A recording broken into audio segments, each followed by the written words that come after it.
keluargaan, latar belakang masalah. Keluarga adalah unit kecil masyarakat yang terdiri atas keluarga dan beberapa orang yang dikumpul serta orang-orang yang selalu menerima kekurangan dan kelebihan yang ada di sekitar baik buruk anggota keluarga. Tetap tidak bisa merubah kodrat yang ada, garis besarnya yang diarahkan yang buruk tanpa harus menghakimi.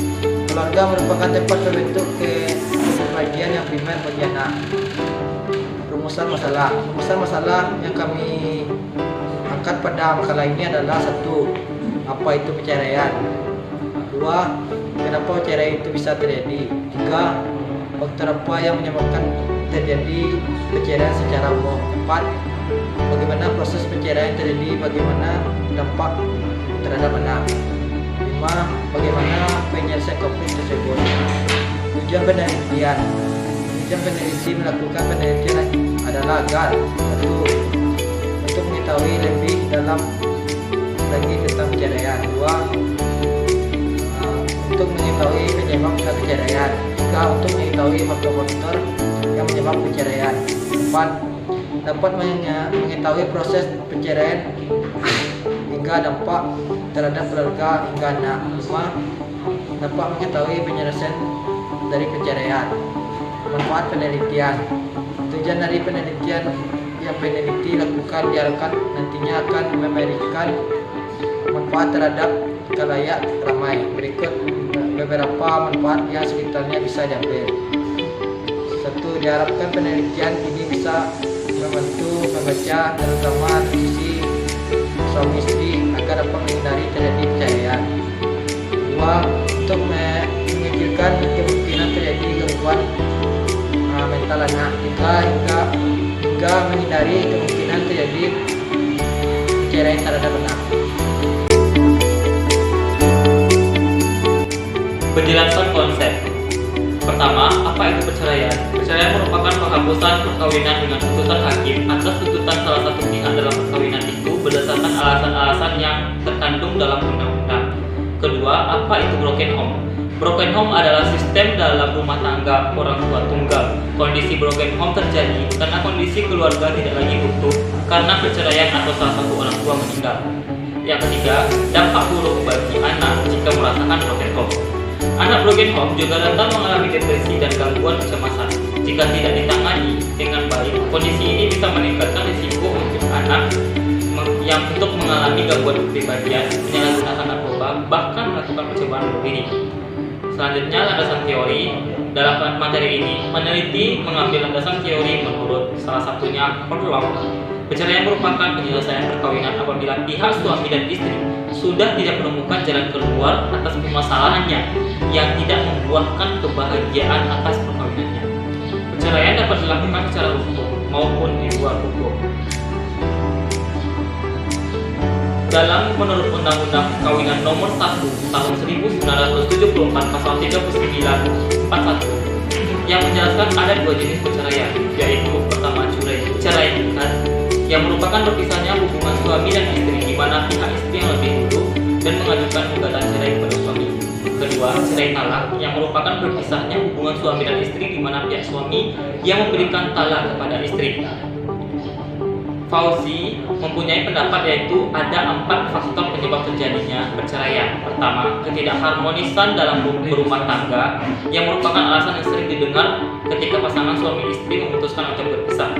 Ketidakharmonisan ini dapat disebabkan oleh adanya perbedaan akhlak, pandangan, keyakinan, dan lain-lain. Kedua, moral dan akhlak.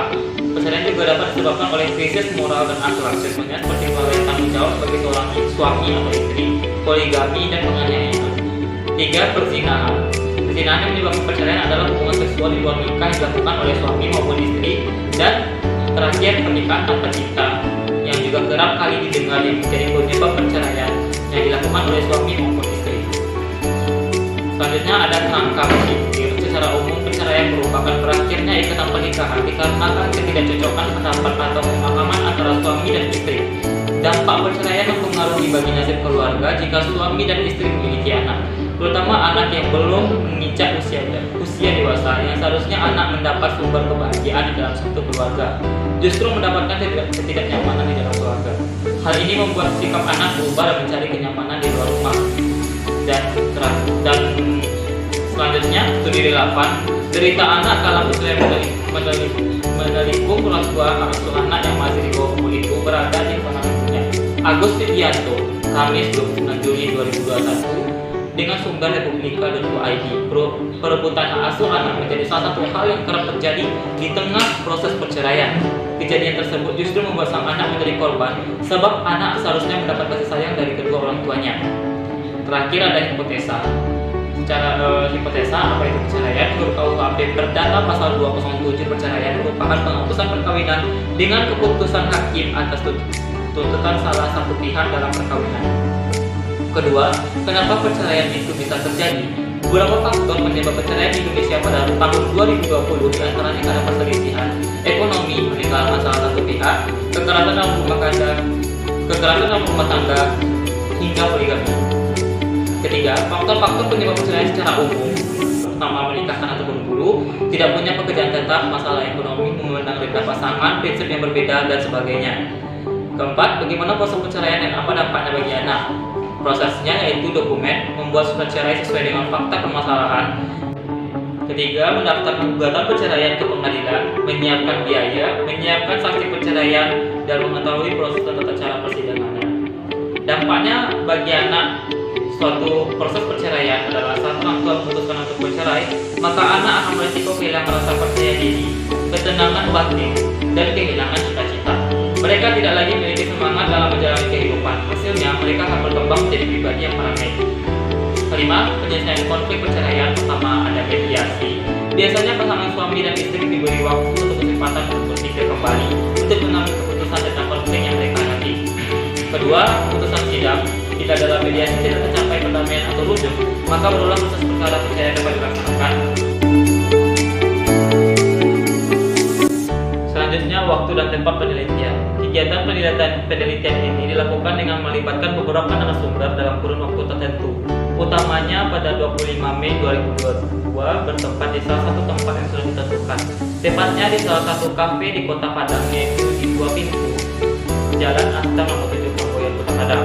Jenis penelitian yang kami ambil yaitu penelitian kualitatif, adalah penelitian yang bermaksud untuk memahami fenomena tentang apa yang dialami oleh subjek penelitian, misalnya perilaku, persepsi, motivasi, tindakan, dan lain-lain secara holistik.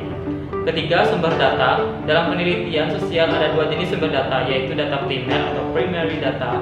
Data adalah informasi dan bukti numerik atau kuantitatif, dan non-numerik atau kualitatif yang telah dikumpulkan secara cermat. Dan ada data sekunder atau secondary data. Data sekunder merupakan data yang dikumpulkan dari tangan kedua atau dari sumber lain yang telah tersedia sebelum seseorang peneliti melakukan penelitian. Dan selanjutnya ada sampel. Sampel ini yaitu snowball sampling. Teknik sampling ini cocok dilakukan ketika jumlah populasi sulit ditentukan dan isu yang dibahas cukup sensitif. Snowball sampling adalah teknik sampling yang berantai. Selanjutnya, teknik pengumpulan data. Teknik pengumpulan data dalam penelitian kualitatif yang umum adalah observasi partisipasif dan wawancara mendalam, ditambah kajian dokumen yang bertujuan tidak hanya untuk menggali data, tetapi juga untuk mengungkapkan makna yang terkandung dalam latar penelitian. Selanjutnya, pengolahan data. Teknik yang dapat digunakan untuk mengambil data kualitatif adalah pertama, reduksi data. Adanya jumlah dan kompleksnya data, dari informan dilakukan adanya analisis melalui reduksi data. Tahap reduksi ini dilakukan untuk pemilihan relevan atau tidaknya data dengan tujuan akhir. Dua, display data atau penyajian data. Setelah data direduksi, selanjutnya ada beberapa penyajian data. Data disusun secara sistematis dan mudah dipahami. Ketiga, ada kesimpulan dan verifikasi. Kesimpulan awal yang dikemukakan masih bersifat sementara dan memungkinkan mengalami perubahan. Apabila kesimpulan dikemukakan dan didukung oleh bukti-bukti yang valid, maka kesimpulan yang dihasilkan sudah kredibel. Bab 4. Faktor terjadinya perceraian. Menurut KUH Perdata pasal 207, perceraian merupakan penghapusan perkawinan dengan putusan hakim atas tuntutan salah satu pihak dalam perkawinan itu berdasarkan alasan-alasan yang tersebut dalam undang-undang. Menurut narasumber 1, Siti, nama yang disamarkan, perceraian merupakan suatu tindakan atas keputusan antara suami dan istri untuk memutuskan tali pernikahan.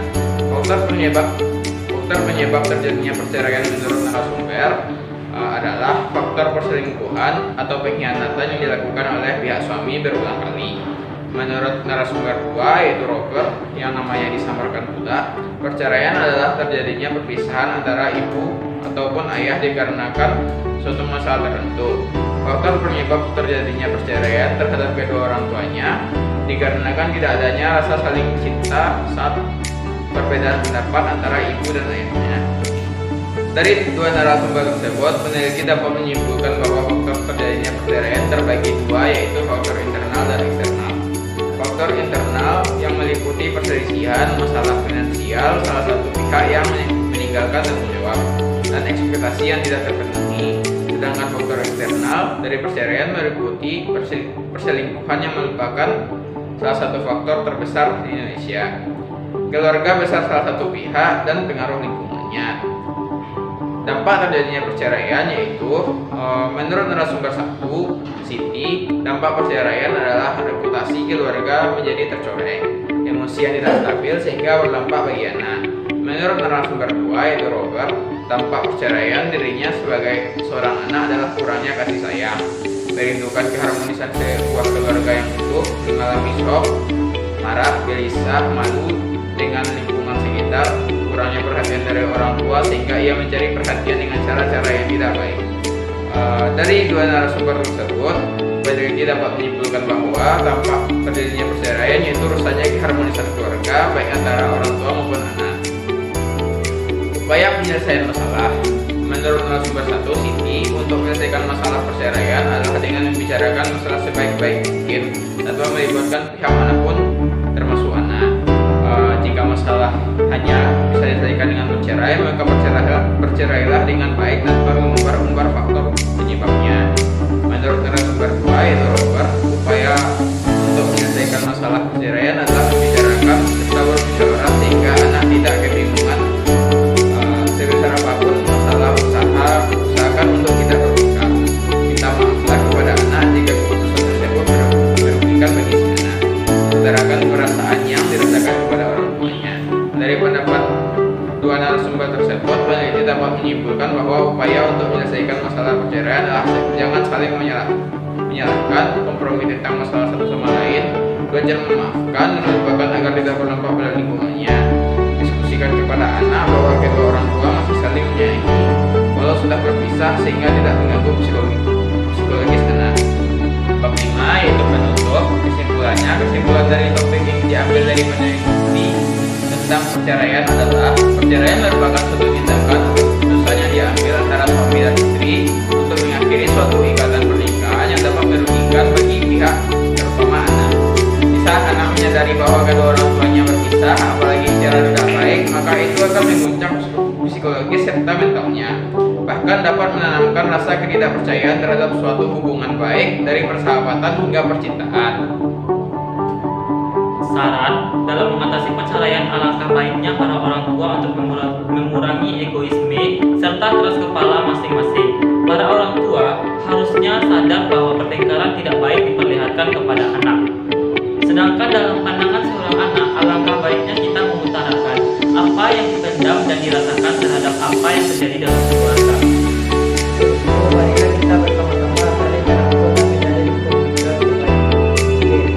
Salah orang tua dan anak sehingga terciptanya keluarga yang harmonis dan berkembang. Baiklah, hanya ini yang dapat menulis buat. Mohon maaf atas segala kesalahan dalam perbuatan dan kekurangan di dalam makalah. Dan menulis berterima kasih kepada guru pembimbing yaitu Miss Yudia Eka Nilfitri SPD yang telah membantu dalam mengerjakan makalah ini. Hanya itu yang dapat kami sampaikan. Wassalamualaikum warahmatullahi wabarakatuh.